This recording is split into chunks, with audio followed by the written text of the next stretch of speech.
Welcome back to another episode of Out of the Blank Podcast. Joerg, it's a pleasure to have you back on the show, man. I'd ask you how you're doing, but I think I know how you're doing. But it's nice to see you, man. Thank you so much for coming back on the show. Well, thanks for having me back on the show. I'm hanging in there. Life has been quite interesting for the last 4 months.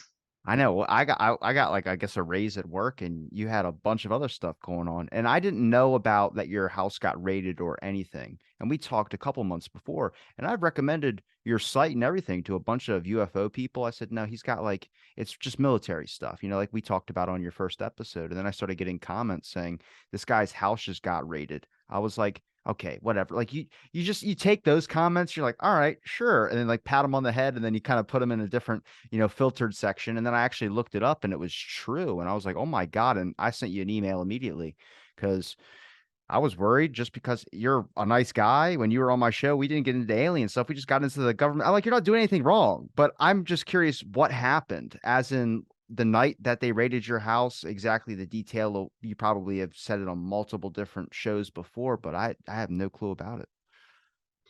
Yeah, well, thank you for your concern, first of all. It was really quite an interesting experience. If you would have told me a day before all this went down that this can happen to an innocent, unarmed, cooperating senior citizen in America, I would have said that is absolutely crazy. But it did happen, and it was quite a wake-up call. So, out of the blue, one morning in November, I'm waking up to banging and shouting in my home in Rachel. And I'm coming to, and I'm like, this is not good. Somebody's in my house. And I hear shouting, Joerg, Arnu, this is the FBI. We have a search warrant. So at this point, obviously, I'm quite alarmed. This is about 8 o'clock in the morning. I'm retired. I don't really get up that early. I work late. I work on my website sometimes till 2 and 3 in the morning, and that way I sleep late. So So before the coffee, they came coming. on me Said before the coffee, they came in. before I had my morning coffee, and you don't want to talk to me before I had my morning coffee. But I had to deal with it. So I got out of my bedroom, and as soon as I opened the door, I see somebody peeking around the door of the side door of my building. And as soon as he saw me, his head pulled back, and I walked over there to look around the corner into that room. And I'm looking at a riot shield, guns drawn, pointed at me, what seemed like 5 or 6 officers, maybe more, in a very small room inside my home. One of them was yelling at me, turn around, hands against the wall. I cooperated immediately. There was no question in my mind that this could be anything but an official FBI investigation or operation. I mean, they had, I think, this all went so quickly, but I think I saw some kind of FBI insignia on their bulletproof vests. I mean, they all had helmets on, full riot gear, bulletproof vests, armor, like I said, a riot shield that they held in front of them. And so there was no doubt in my mind that, okay, this is FBI. You got to be really careful. They have guns drawn, pointed at you. If you do anything wrong, they're going to shoot you. How many were there? Uh, at that point, this is a very small room. I don't think there was room for more than 5 or 6 of them. They fell over each other in that room. I mean, they destroyed furniture in that small room. So there were several more outside, but I think in that room, again, this all went very quickly, and you know, I had other concerns than counting the people. But my gut feeling or my best recollection would be about 5 or 6 people in that small room. So I turn around, I get my hands yanked behind my back. I get put in handcuffs and dragged as I was coming out of bed. I had my sweatpants on and a t-shirt. So I get dragged out of the house into the snow outside. Um, After a few moments, they put me into one of their vehicles. As I saw then, they had not only broken down the house door, the side door of my house, but they had also broken down my country gate in my fence. So there was probably about 6 or 7 FBI vehicles, all black unmarked SUVs, and one large personnel carrier or some kind of a large, van-like vehicle, all inside my yard in Rachel. And they said they put me in one of the vehicles sitting outside, and 2 agents proceeded to interrogate me. They put me in the passenger seat of an SUV. So they were both standing to my right in the open door of the SUV. There was another agent standing in the driver's side door so that I was boxed in. And at that point, they proceeded. My first question was, am I under arrest? What is going on here? What are you doing in my house? What is this all about? And they said, we can't tell you any details. I said, I want to see the search warrant. They said, you will see that later. We have a search warrant. You will receive a copy of the search warrant later. So at that point, they informed me. They didn't ask for my consent, but they informed me that they were going to search my house. And there was not much I can do. Again, I was boxed in by several pretty good size FBI agents. They really gave you no explanation of why they were there. No, at that point, I was given no explanation why they were there. During the interrogation, there was several references to photos on my website, on my Dreamland Resort website of Area 51. So I can only assume that some photos on my website triggered this. Did you have a thought in your head for a moment when you were thinking about your blog and you were sitting in that car and you were just like, damn, if I would have did like a travel blog, there'd be none of this at all. I mean, your blog's like really good. I've recommended it multiple times to a lot of people when I usually do like the UFO topics or certain science space topics. And but when you look at it, you got like black sites on there. I'm like, it's not conspiracy because it's real stuff, but it does come off a little bit conspiracy, a little bit like kind of one of those websites you find at like 2 o'clock in the morning on the internet or something. And I mean, it's a hobby, it's a passion project. We all have something. My show is insane too. So it's like, like if I ever get arrested for this, it would just be like, I never would thought in a million years that that would happen over creating something like that. I mean, you weren't doing anything wrong. You weren't tossing out conspiracy theories. You're like, this is what Area 51 has. Look how cool this is. That's not bad at all. No, and I've been very careful throughout the over 20 years that I've been running the website now, not to disclose any information that could be sensitive. I'm listening to scanner traffic, to radio traffic out of Area 51, and I come across some information that may be a little bit sensitive, and I don't put it out there. So I've thought I'm doing things right. The group around my website is all about military aviation. We're all aviation geeks, and we're interested in what's going on, but we don't want to. The last thing we want is to give the Russians or the Chinese or any other of our adversaries any information. Myself and 99.9% of the people on my website are patriots. We support the United States, we support our government, we support our military, and we are all for having to have secrets because we don't want them to fall into our enemies' hands. So we've really been, I thought I played it safe. I thought this is all good. And I thought, okay, well, they they keep an eye on my website. I am certain of that, but we are not really a concern. And then this thing happens. So you were aware that they had like they watched your website and stuff of that sort? I could only imagine that they did. I mean, Well, now, yeah.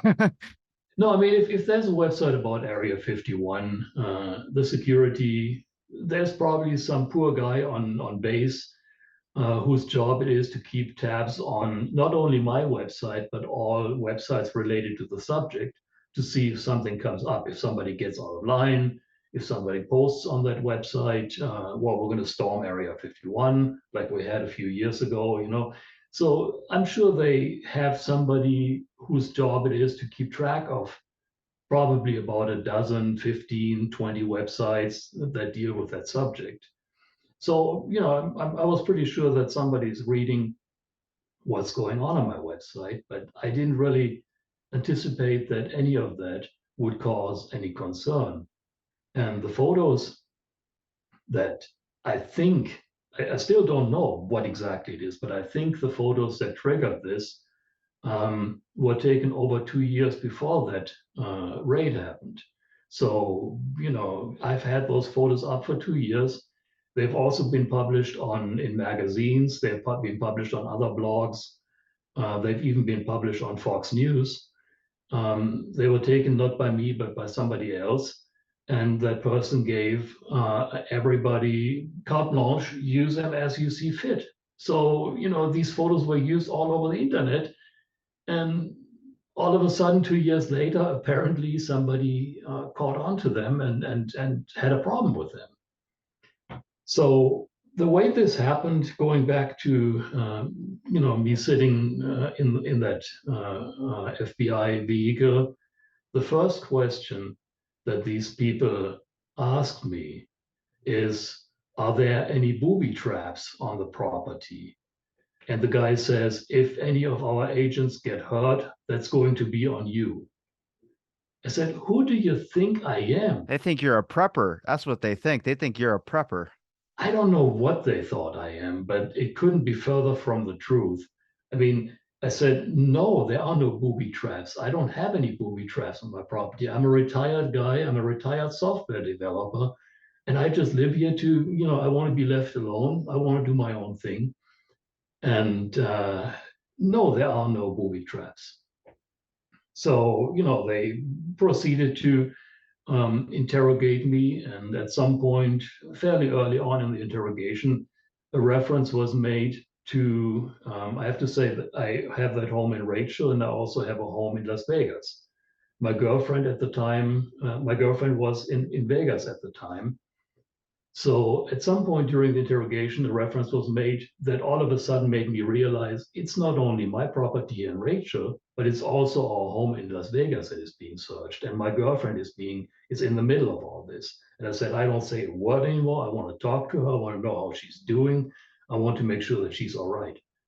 So after some back and forth, they called the agents in Las Vegas on the phone, and I got to briefly talk to her, make sure that she is considering the circumstances, that she is in okay shape. And you know, as I later learned, they told her some lies about me. I'll talk about that in a little bit. So you know, I'm being interrogated, and the agents repeatedly bring up, "Well, you have a drone, don't you?" I said, "Yeah, I have a consumer grade Phantom 4 Pro. It's a you know, consumer grade drone, nothing really fancy." And "Well, you flew your drone into the restricted area, didn't you?" I said, "Absolutely not. I never have. I never will. And you can look at the logs of my drone. It never even flew anywhere near the boundary, the restricted area around Area 51." So, you know, okay, we'll talk. And a few minutes later, same thing. "What, you flew your drone into Area 51? They don't call it Area 51, into a military installation, didn't you?" I said, "No, absolutely not. And no matter how many times you ask me that question, no, I did not fly into a restricted area. And besides that, I don't even think consumer grade drones are capable of flying into restricted areas. There is something called geofencing around restricted areas, basically preventing drones from flying into certain areas. They have a built-in limitation that they cannot physically fly. I can push my controller all day long. They just won't go into the restricted area. So even if I wanted to, I couldn't." But I said, I never did. And then they talked about some photos on my website. And I said, "Well, I don't know what to tell you. I think they are all legal. As far as I'm concerned, they were obtained legally. They were taken legally. And can you be a little more specific about what's going on. Well, no, not really. And they,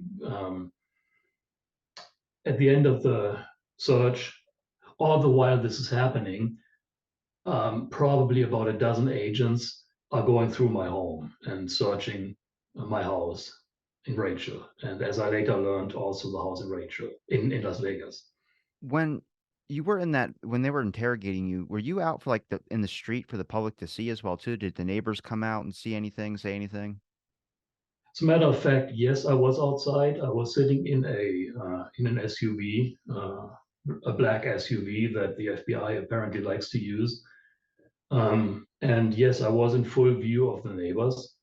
Some of my neighbors did drive by. I believe they took some photos. I can't prove that, but these are neighbors that I don't really talk too much. But I did see some of my neighbors drive by, and it would have been nice if they were concerned about me to come in. My gate was open to come in and see if they could give me some assistance, but they didn't. But yes, I was outside sitting uh, in an SUV and being interrogated. And Um, when they destroyed your stuff, like what do you know what they destroyed? Did they let you know? Did they keep a log of everything, or did you have to go through the house and see kind of the leftovers of what they did? well, after the search was done and most of the agents left, the lead agents, as I later learned, one of them was FBI and the other one was actually Air Force Office of Special Investigations, OSI. God, Jorg, you're pissing everybody off. What are you doing, man? Yeah, there was actually OSI involved, and it gets worse. As after the search, I'm being presented with a list of items that they seized, and that list was signed by not an FBI agent, but by an OSI agent. Um, Dude. the Air Force does not have jurisdiction over me, so this is, in my opinion, not quite correct procedure that the OSI that does not have jurisdiction over me is taking custody of my property, but so be it. So I'm being presented with a list of items that they took, including all my computers, my drone, a very expensive camera, a very expensive lens. Why they saw the need to take the lens, I don't know, but the camera and the lens together are probably 4,500 bucks alone. Plus, all my computer gear and my drone and backup drives and all kinds of jump drives and pretty much anything that you could store information on. And well, they also took my phone. So when this whole thing was done, I was left in Rachel in a very rural area on my property, um, with nothing at all within walking distance, with two broken doors, with a broken door to my home, a broken door to my garage, and a broken down gate. Without any means to communicate, I repeatedly asked for them to give me a loaner cell phone or some way of communication. I'm a 60-year-old guy. I'm in distress here. So, I could need medical attention. I could, all kinds of things could happen. I can't just walk over to my neighbor. I have to drive over. It's a quarter of a mile to my neighbor's house. So, 60 years old, but you look fantastic. Just well, thank you. Thank you. I'm actually 61 by now, but thank you. So, they left me in a very vulnerable situation without any means to communicate. My phone was gone, my computers were gone, I couldn't email, I couldn't call. I was completely incommunicado. I don't think that is a correct procedure. And then of course I was left to deal with the damage. I had to board up the doors as good as I could for the night and fix the gate as good as I could. And of course, finally my neighbor came over, a good friend of mine who lives closest to my house, and he loaned me he loaned me a satellite phone so that at least I could talk to my girlfriend here in Vegas and find out what she's doing, and from there pick up the pieces and get back to some kind of having my home secured somehow for the night. Okay, now we're getting to. I'm talking to my girlfriend, and the next day, as soon as I had my home secured, this went into the night before I had everything boarded up. The next day, I'm coming back to Vegas, and I'm talking to her, and I learn what all happened to her, and this is almost more incredible than what happened to me.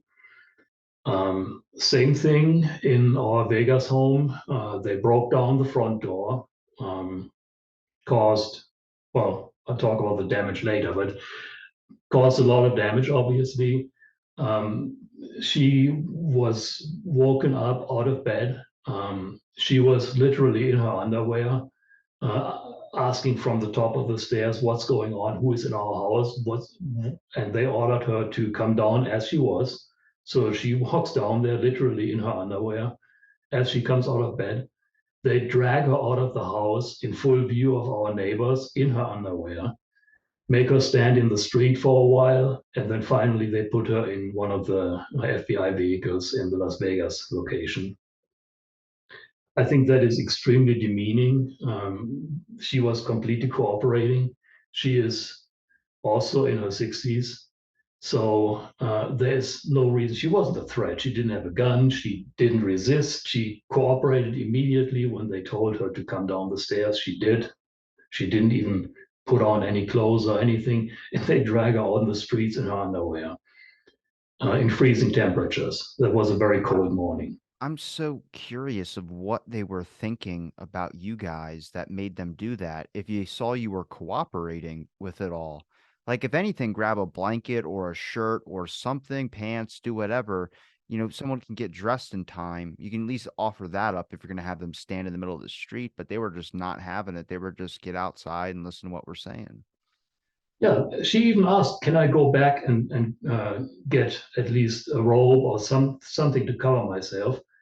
And they just kept ordering her to come downstairs as she was with her hands empty.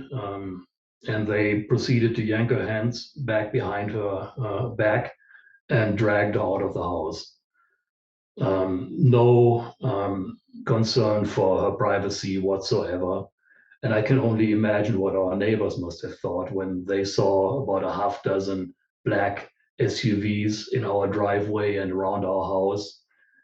They had not only our street, we live in a cul-de-sac here in Vegas. They had not only our cul-de-sac street blocked off by one of their vehicles, but also the street behind the house.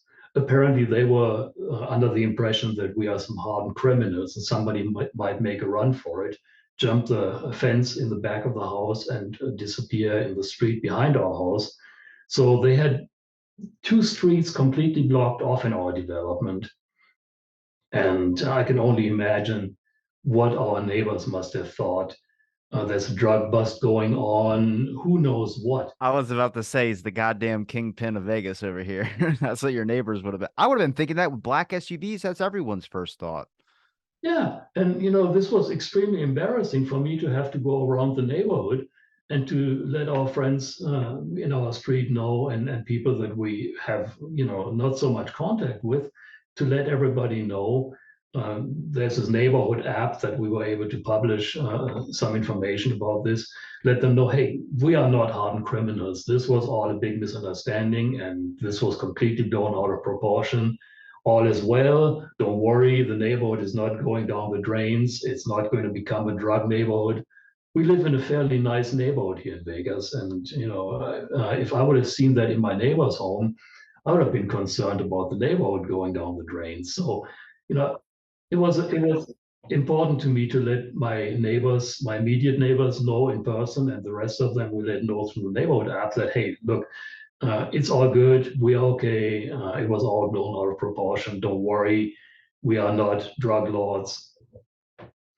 Um, You did it better than I would have. I would have gelled the hair back, put on a nice suit, put on a couple rings on the hand, knocked on the door like this, and just been like, I'm gonna come in. I'm gonna come in. At that point, you just go with it. yeah. Yeah, well, maybe that's what I should have done. If you really wanted space from your neighbors, that'll give you your space from the neighbors. Like, oh my God, we got a Don over across the street. Oh yeah. That would do it. Nobody would ever talk to us ever again, I guess.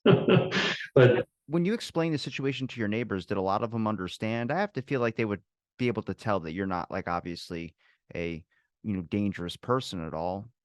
yeah, no, the two neighbors that I talked to in person was our neighbors to the left and right here in our street.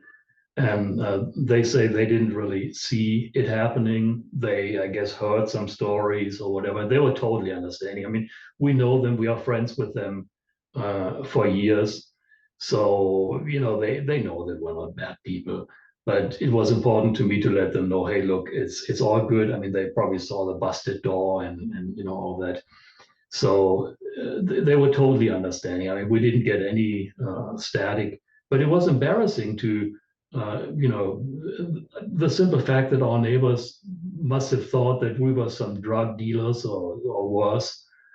It was pretty embarrassing. So, it's all good now. We have it straightened out and they understand, and nobody really asked any questions. And my friends in Rachel obviously know us for years and they know we are good people. They know my website and they know that I wouldn't do anything to put myself or put us in danger. But matter of fact, it happened. Um, to this day, I have not been able to get a hold of anyone at the FBI to even inquire about what this was all about. Oh yeah, okay. I left out one interesting little detail.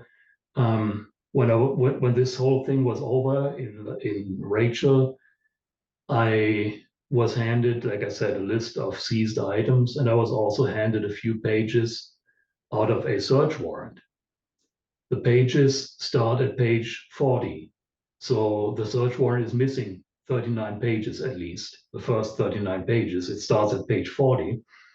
And it's not very specific about what it describes my home, it describes what items can be seized, and it in very vague terms describes that photos are being held against me, but it's not very specific. Okay, who is having a problem? Who initiated this? Who is behind this? Who is holding what against us? All that information is missing, and the case file is sealed, so even my attorney can't look at it. And my girlfriend here in Las Vegas was handed an even less complete search warrant, basically only stating what items they can take. So to this day, we have not seen a complete search warrant. We have not seen who is accusing us. We have not seen what are we being accused of. And for over 4 months now, this happened early in November. For over 4 months now, I have not been able to, despite many, many, many attempts from myself and from my attorney, we have not been able to get a hold of anyone at the FBI for comment, let alone to inquire about possible return of my property. The only contact that we had was after I had the damages repaired. It was about $5,500, $5,500 in damages to the front door here in Las Vegas, the front door, the side door in Rachel, my garage door, and my gate, and some destroyed furniture inside the home. Total $5,500. I filed as we were told. My girlfriend was told that we could file a request to be reimbursed. So I filed that request, and within 2 days or 3 days, I had a reply that that request was denied because I was the target of the operation. So basically, my girlfriend was lied to when they told us we would get reimbursed for the damages. And speaking of being lied to, when this whole thing was going on, and I'm sorry, I'm jumping back and forth a You're little good. bit, but it's still quite a traumatic thing for me to go through, and as I'm talking, things come to my mind. As this was going on, um, my girlfriend Linda was told that I was on the run, that I was not at the house in Rachel, that they were in the house, that my car was in the garage. They had broken open the garage, and she was told they had broken open the house, and I was not there. Where could I be? And of course, this is early in the morning. She knows me. I'm not up at that early hour in the morning. So she was worried sick about why am I running? What is going on? You have to understand, she doesn't know anything of what's going on. And so she was worried sick about me. And they interrogated her about who are our neighbors, who are our friends in town, in Rachel, where could I possibly be? And all the while, they hadn't even been in my house in Rachel. I was still sound asleep while they were telling her this. So they were blatantly lying to her. I think it was part of an intimidation tactic. And also, they wanted to get information from her who we associate with in Rachel. So finally, they had to admit to her that they hadn't even been in the house, and they made her describe exactly where I might be, where the bedroom is, and she readily told them. She told them where the bedroom is, all the details, and again, no resistance, full cooperation. But for quite a while, they left her believing that I'm on the run, and for something that she doesn't know. She This came completely out of the blue, and so the takeaway for me is this: the FBI can and will lie to people that they have under investigation. They are legally allowed to do so. That is a big shock to me. I, as the person being investigated, cannot lie to them. I have to tell them the truth, but they lie to us all day long. They implied when they had me, when they were interrogating me, they implied, I said, am I under arrest? No, we are detaining you for now. And how this goes depends on your cooperation. Nonsense. They had no arrest warrant. They implied that they could arrest me. Nonsense. They didn't have an arrest warrant. So, it was another intimidation tactic. I'm a patriot like yourself. But I've also read the church committee report and a lot of things about history about the intelligence agencies. And where I would say I am a patriot is I do recognize corruption, not really corruption in the sense of like dirty money and stuff, just abuse of powers that people can and they do tend to use it throughout history. COINTELPRO is a giant example of that as well too from the FBI. I mean, they did things like write to the Black Panther Party leaders' wives and say that your husbands were cheating on you.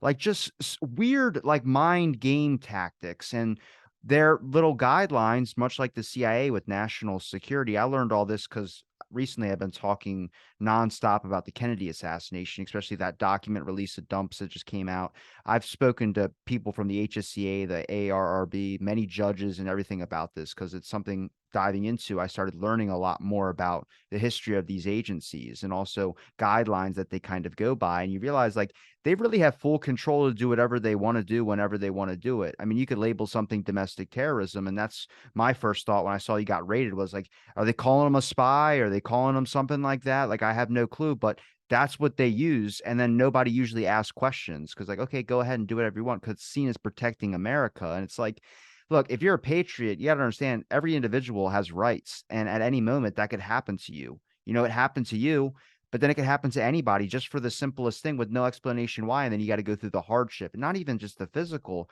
stuff that was damaged, but what about the mental as well, too? I mean, the embarrassment aspect of things and also the sadness because now you have to stress over trying to get money and compensation, things that you're deserved because you were wrongfully, basically attacked in your own homes. That's right. We have probably, if I total everything up, I have lost about $20,000 worth of equipment. I have, like I said, $5,500 worth in damages that I had to pay somebody to repair the doors and all that. And so far, I have almost $7,000 in legal fees. So this adds up to over $32,000 that I'm out right now with this, that I will not get back. I will not get reimbursed for that. Um, if I ever get my property back, it will be rendered unusable. I've heard that from enough people that have been in a similar situation. It will be basically destroyed if I get it back. But and we have actually started a GoFundMe page to help us out with the damages.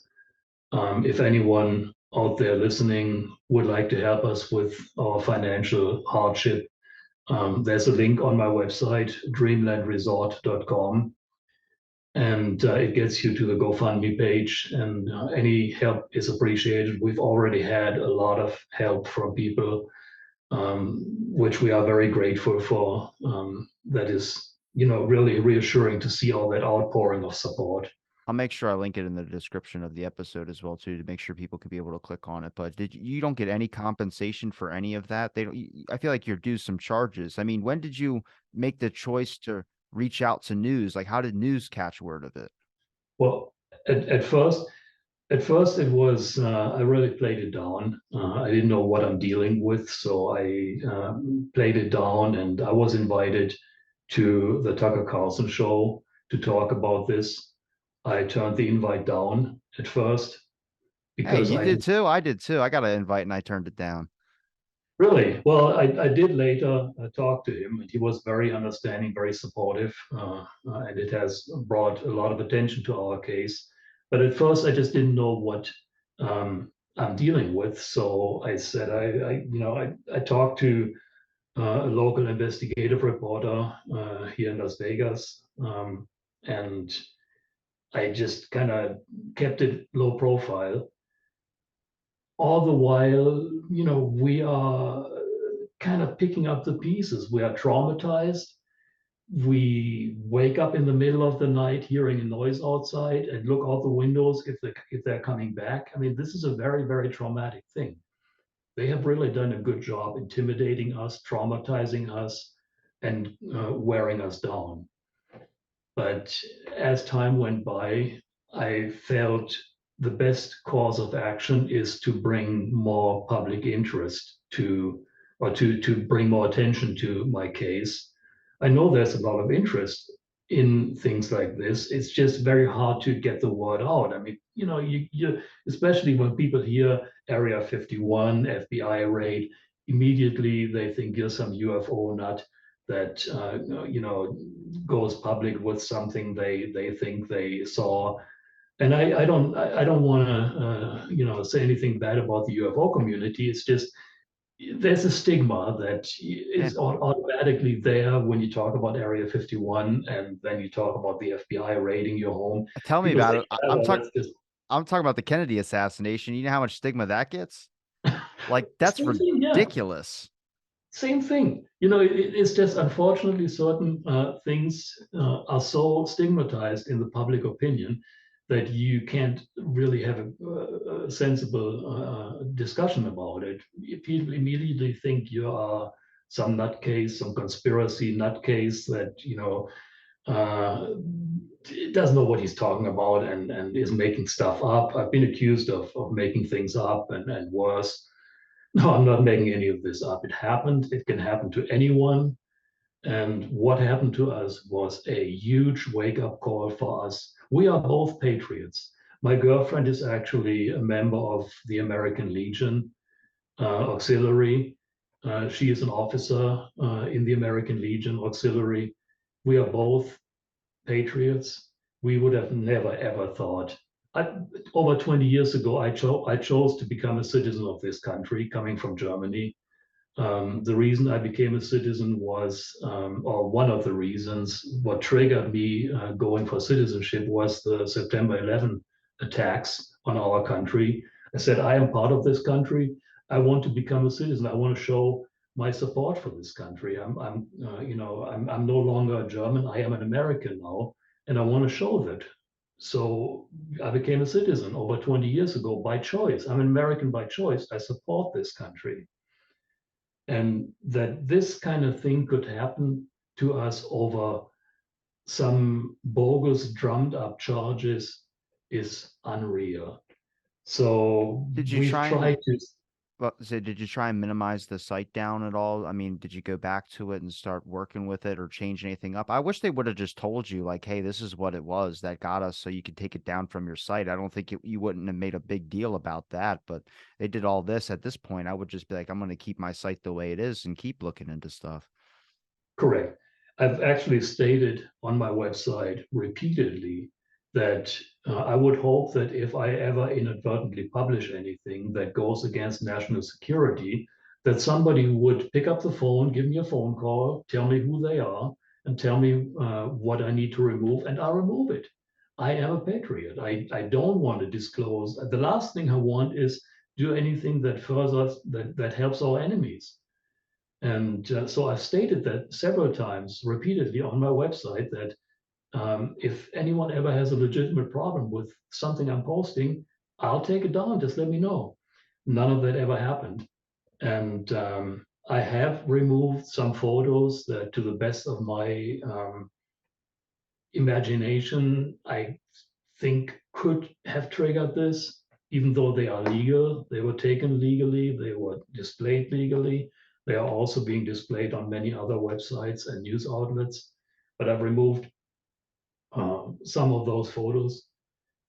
Beyond that, I am not going to remove anything more from my website unless a federal judge orders me to do so. I'm done cooperating. My website is what it is. And if anything, this whole thing has really made me aware of how easy government overreach can target you. So I'm done cooperating. I will not take anything more down from the website unless I am forced to do so. And again, the donations that I'm getting from the readership of my website help me fight this fight, help me fight back, and keep the website going. No, you're a good person. When we first talked, I had a great time. That's why I immediately emailed you. As soon as I saw that it was real and it wasn't just a one-off comment. But I mean, I'm always leaned towards the conspiracy side of stuff, like just because it's fun to look into sometimes. I don't really act on anything. But once I hit the Kennedy topic, I spoke to Blakey from the House Select Committee on Assassinations. That guy was in charge of criminal racketeering, and it was the second investigation into the president's death. They proved probable conspiracy because of Jack Ruby, a strip club owner, killing Oswald. Okay. So that doesn't even get talked about in the history books. But when I'm speaking to this guy and he's like in his 90s and he's telling me, back then I didn't know, but the CIA withheld stuff from us, national security. And that was their job, was to investigate this. And they withheld information. And then it was just this labeling. And I've had multiple people that are federal judges and other sorts that work for the Assassination Records Review Board. They go, I work for the government and I know where not to step. I'm like, do you want to feel that though? Like, is that what you want to feel? You want to know that in your head? That there's a thing you could accidentally click into, and next thing you know, someone comes to your house and throws away all your stuff or does whatever. Does that seem right? And to me, I'm like, I have ADHD, so I'm all over the board. So if I take a step in the wrong direction, I won't even know it until I'm already like 10 steps in. So that's the issue, is like, I don't think there should be sensitive material to the point where you click into something on accident. Next thing you know, it's like, I mean, I'm not making a comparison to China at all, but there's been people there who are in those concentration camps, the Uyghur Muslims that are over there. A girl logged into her VPN to do her schoolwork. 3 hours later, there's a knock at her door. She gets tossed into a camp. That's I'm not making those connections there, but I'm saying there's a real fear where we let things go for so long that it ends up leading into a thing where it's anything at this point. You type in bomb on your computer, you'd be put on a watch list. I mean, there's real things where it's like analyzing what a real threat is, and when someone does not know what the hell is going on, I mean, that's their job to be able to sort out that, to avoid an incident, and they did not do that in any of these actions that they did towards you. Yeah, I think that's a main takeaway from this, that there are agencies and that there are entities that have way too much power, that are not accountable to anyone, and that can do what almost whatever they want if somebody high up enough the food chain says the word. And you're right. I mean, we can't compare it to dictatorships like China, but it is very worrisome to me that I'm seeing some tendencies in this country that I never thought existed that go in that direction. So this whole thing was a huge eye opener to us. And what I'm trying to do is with going to the media to raise some public awareness for this injustice and for the fact that, hey, yeah, it can happen. It's not some conspiracy nutcase that is spouting this. It's very real. It happened, and it can happen to you. Now, with And go we what's have we have actually I'm sorry, go ahead. we have actually reached out to a number of representatives in Washington. We have reached out to our senators, to representatives in Congress. We are still waiting to hear back from some of them. Some of them just flat out blew us off with some bogus excuse. So it's nobody really wants to touch this. They are so far above the law at this point.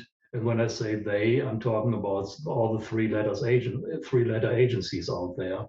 They are so far above the law that there is no accountability. And we have actually reached out. You probably know about this new investigative committee that is investigating FBI overreach. We have reached out to them. We hope to hear back. And I would be more than happy to testify about the overreach that I personally have witnessed.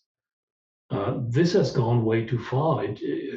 We are on the wrong track here. Something needs to happen to bring us back to a proper state of accountability. It's $589 million that was spent alone in 1 year towards FBI informants, and nobody knows obviously the name of those informants. Have you ever read the Church Committee report? I honestly, I have not.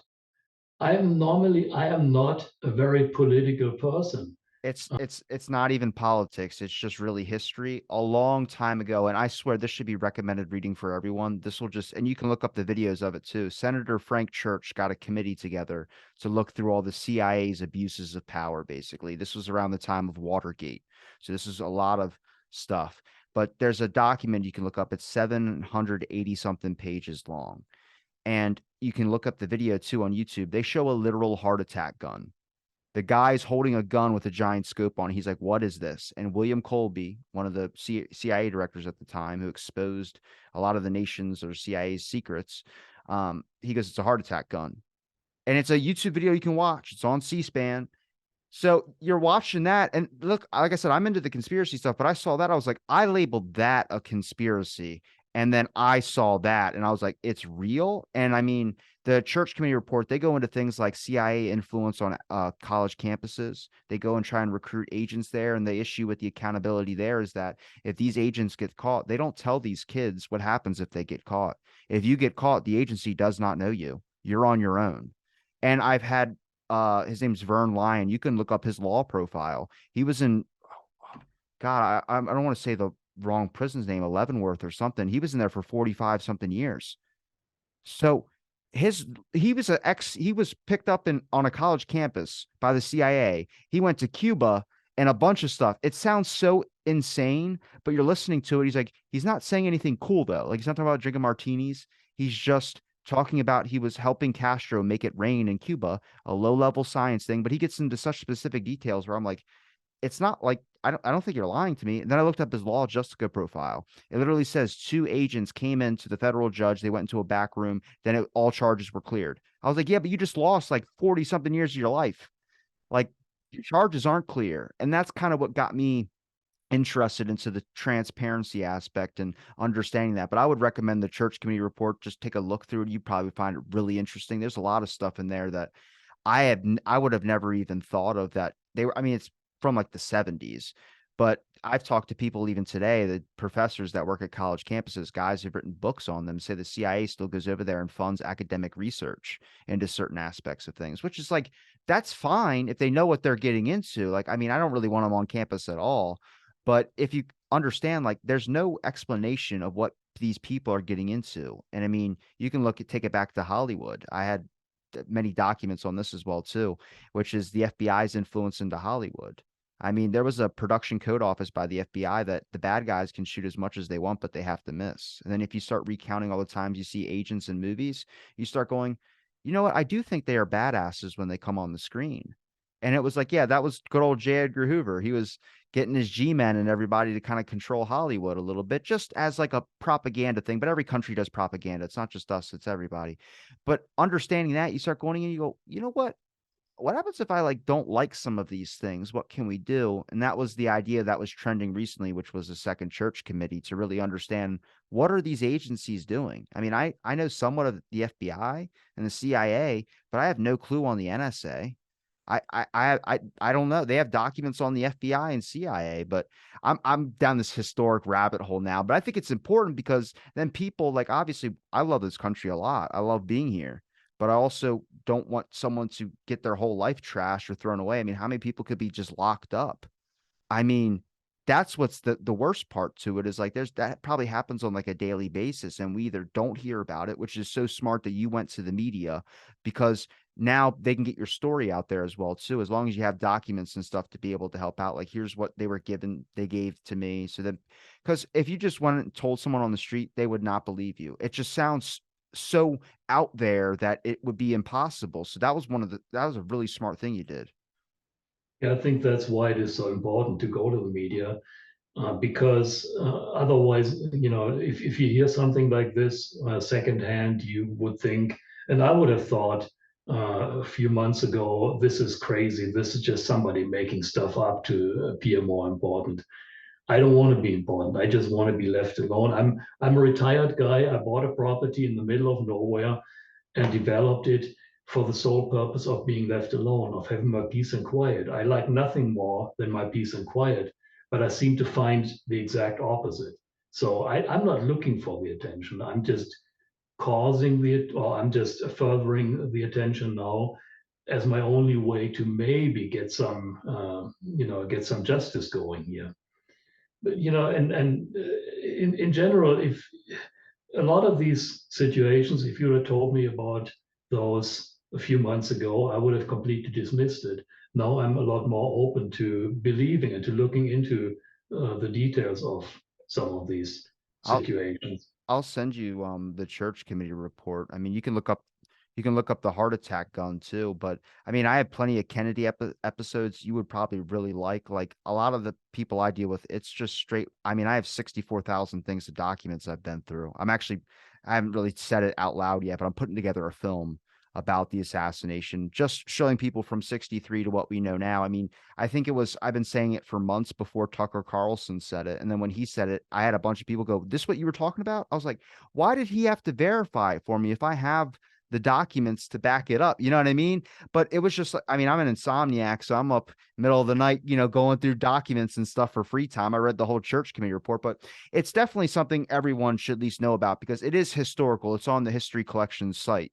So like that's a record. It's not like it was just a made up document that was put out there. It was just this is 100% real history, no conspiracy here. It's just letting you know what these national security issues are. But God, man, Joerg, I'm telling you, man, that's it.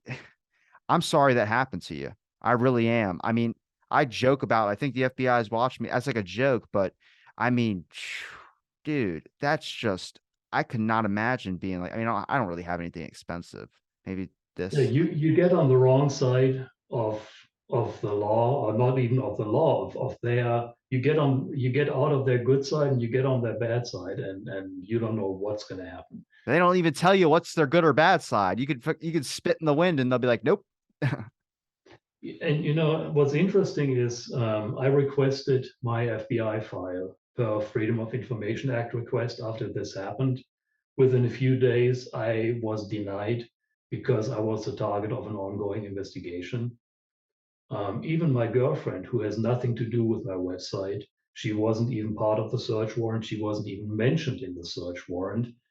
She filed a Freedom of Information Act request for her FBI file. Even that was denied because she was involved in an ongoing investigation.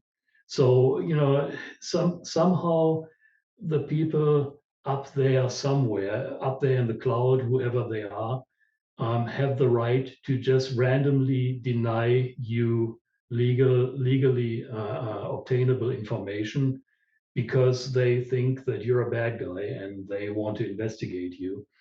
I think all that is extremely um, alarming.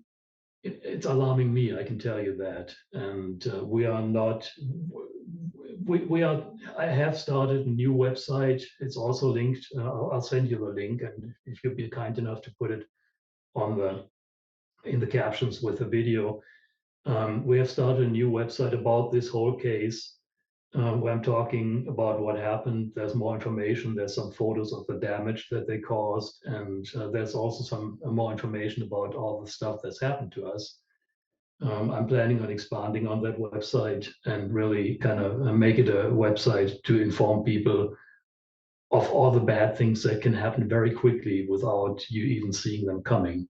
If you get on the wrong side of these people, they are very dangerous people. Well, Jorg, I appreciate the time and sorry to make you rehash. I know it's probably still traumatizing to talk about as well too. I mean, I'd be scared, but I don't. If it's something like that, I would probably wouldn't have gone back to the website. I mean, good for you for being able to go back to it. It's like being in a car crash, man. You don't want to drive a car for a while afterwards. You're kind of like, no, it's a bit of PTSD, I would say, but um, I do appreciate the time you gave me to talk on my show. Is there a place where people can find your links if you want to say it one more time, and I'll make sure I link it in the description. Yeah, it's all linked into my main website called dreamlandresort.com.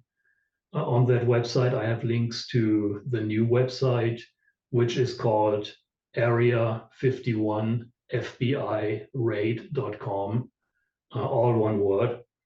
And I will send you also a link to the GoFundMe page. If people go to the GoFundMe main GoFundMe page and type in the search Area 51 FBI raid, that will also get them to my GoFundMe account.